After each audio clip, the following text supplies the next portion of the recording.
Assalamualaikum warahmatullahi wabarakatuh. Perkenalkan, nama saya Miftah Nuriatul Maswa. Saya dari program studi pendidikan guru PAUD. Saya ingin menjelaskan materi tentang emotional intelligence. Apa sih pengertian emotional intelligence?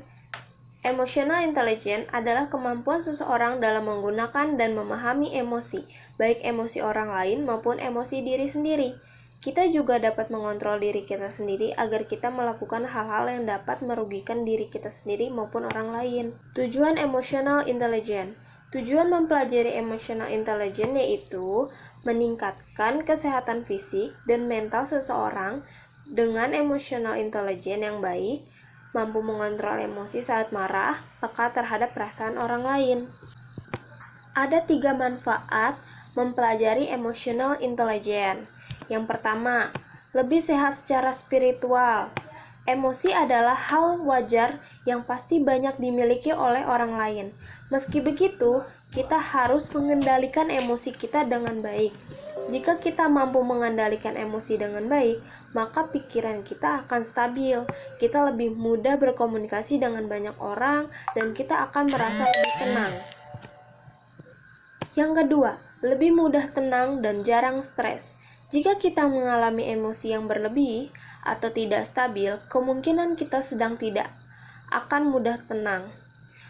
Begitu pemicu yang muncul, maka mood kita menjadi buruk. Sebaliknya, jika kita mengendalikan apa yang membuat mood kita buruk, kita akan merasa tenang dan emosi pun tetap stabil.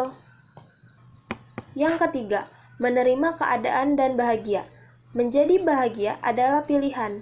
Bahkan dengan keadaan yang biasa sekalipun, kita akan tetap bisa bahagia dengan baik. Sebaliknya, kalau tidak bisa menerima keadaan dan cenderung pemarah, hidup tidak akan tenang dan bahagia. Ada 3 prinsip-prinsip dari emotional intelligence. Yang pertama, bebas beremosi. Anak umumnya belum mampu membedakan dan menyampaikan emosi dengan cara yang tepat. Sangat dianjurkan untuk tidak mengabaikan emosi anak. Sebaliknya, kita bisa menerima semua emosinya dan mengajarkan bahwa berbagai jenis emosi dapat dialami dan merupakan bagian hidup. Tetapi, tindakan berdasarkan emosi itulah yang perlu dibatasi. Yang kedua, berempati. Seringkali anak terganggu emosinya akibat hal-hal yang rutin. Jika kita bisa memahaminya, maka hanya dengan berempati akan meredakan ketidaknyamanan emosinya. Misalnya, anak kesal tidak bisa bermain di luar karena hujan, maka bisa diingatkan dengan cara seperti ini. Hujan tidak akan lama. Jika sudah berhenti, kamu boleh main di luar kok. Hanya perlu menunggu hingga hujan berhenti. Anak belajar berempati dengan mencontoh dari orang lain.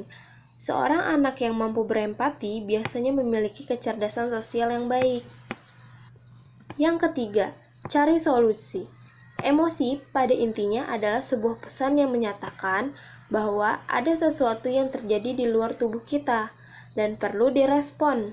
Anak perlu mempelajari cara yang tepat merespon emosinya dan menemukan solusi yang positif dari emosi itu.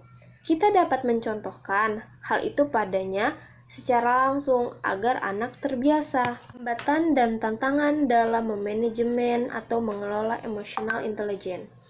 Kecerdasan emosi dapat meningkatkan atau menurun dalam kehidupan, tergantung pada apapun yang dihadapi dan dialami setiap hari. Ada banyak rintangan dalam perkembangan kecerdasan emosi, yaitu tidak dapat menyatakan emosi, malu, frustasi, terlalu emosional, dan tidak dapat memotivasi diri. Contoh-contoh implementasi emotional intelligence yang pertama dalam lingkungan kelas. Pada saat teman meminta pertolongan untuk diajarkan pelajaran yang ia tidak paham, padahal dosen sudah menerangkan, lalu ia tetap tidak paham dengan apa yang kita ajarkan, maka implementasi emotional intelligence kita adalah tetap sabar untuk mengajarkannya. Yang kedua, lingkungan kampus. Pada saat ingin mengadakan suatu acara kampus yang mengharuskan kita kerja sama tim agar pekerjaannya cepat selesai, tetapi teman kita malah seenaknya mengatur dan memerintah tanpa adanya kesepakatan teman yang lain, sikap kita yaitu menegurnya agar tidak seenaknya seperti itu. Yang ketiga, lingkungan kerja. Pada saat kita ditugaskan oleh atasan untuk bekerja dengan partner, tetapi partnernya malah malas, maka implementasinya kita menegur agar bekerja sama dalam bekerja dan tidak egois dalam melakukan pekerjaan tersebut. Yang keempat, lingkungan masyarakat.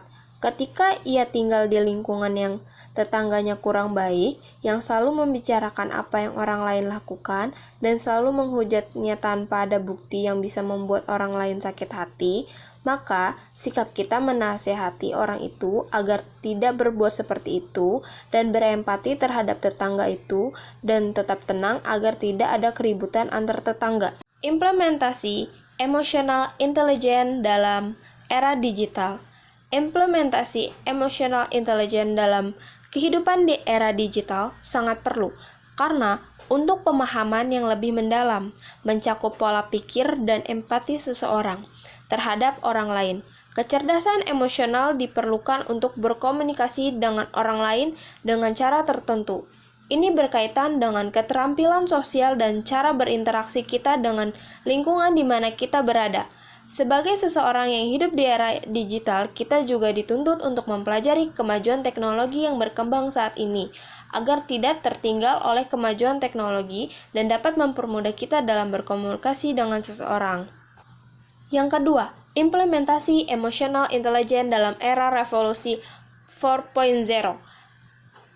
Dalam era ini, kecerdasan emosional seseorang sangat diperlukan, karena di era ini banyak bermunculan robot canggih, serta banyak lagi yang membuat para pekerja kehilangan pekerjaan, karena digantikan oleh teknologi. Sehingga mau tidak mau kita harus dituntut untuk mengasah skill kita agar kita masih bisa bermanfaat di masa depan.